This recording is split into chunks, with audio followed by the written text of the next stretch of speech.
Okay, ngayon guys, share ko sa inyo kung paano mag-change oil ng ating mga MIUI 125, 'no. So, para makatipid-tipid tayo, 'no. Madali lang naman siya, so basta may tools lang tayo, madaling-madali lang siya, okay. Siyempre ang unang-unang kailangan natin ay ang ating engine oil. So, siyempre ang gamit natin Yamaha Lube, 'no, mura na, sulit pa. Okay, ang next naman natin, ito ang gamit ko, socket wrench, 12 mm ang size niya. Okay, next kailangan naman natin ng lagay ng mismong used engine oil tsaka embudo.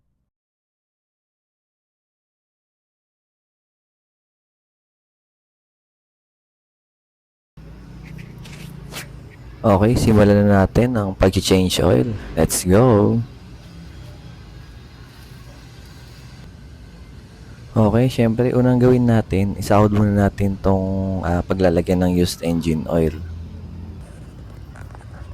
Next, gamitin nyo na yung socket wrench, no? Ang pihit niya is papunta dun sa likod.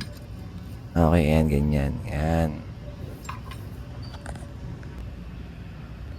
Pag maluwag na yung nut nyo, pwede nyo ng kamay niya, no? Para dire-diretso mas mabilis. Okay, at ito na nga. Pedray na tayo ng oil. 1 month yan guys, no? 1 month ako bago magpalit. So, every month di ko sinasagad ng lagpas pa dun. I-drain nyo lang na mabuti, no? Hanggang sa wala nang pumatak dyan. After nyo ma-drain yung oil, balik nyo lang yung nut. Babaliktad naman yung pihit niya, papunta naman sa harap. Ayan, ganyan lang siya kadali. Basta maganda rin yung socket wrench nyo.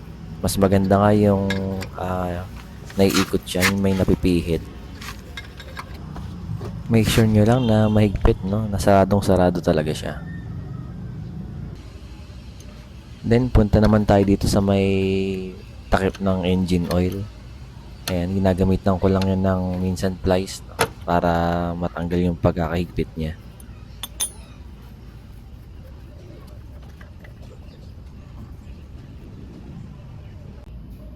At eto na, ready na yung ating engine oil, bagong engine oil. Gamitan natin ng embudo para mas maganda yung pagpasok ng oil, walang matatapon. Ayan, ganyan lang siya kadali. Pasok nyo lang, tapos yan, i-boost nyo lang yung oil, dahan-dahan.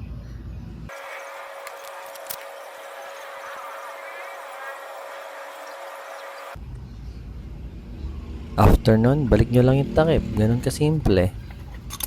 Make sure nyo lang na saradong sarado para di naman siya tumagas dyan kapag umaandar na.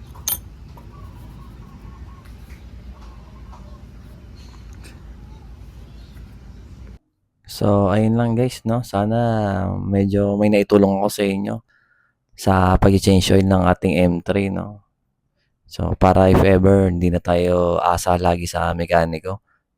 Para may knowledge din tayo sa mga simpleng maintenance ng ating mga motor. So, yun lang guys. Maraming salamat.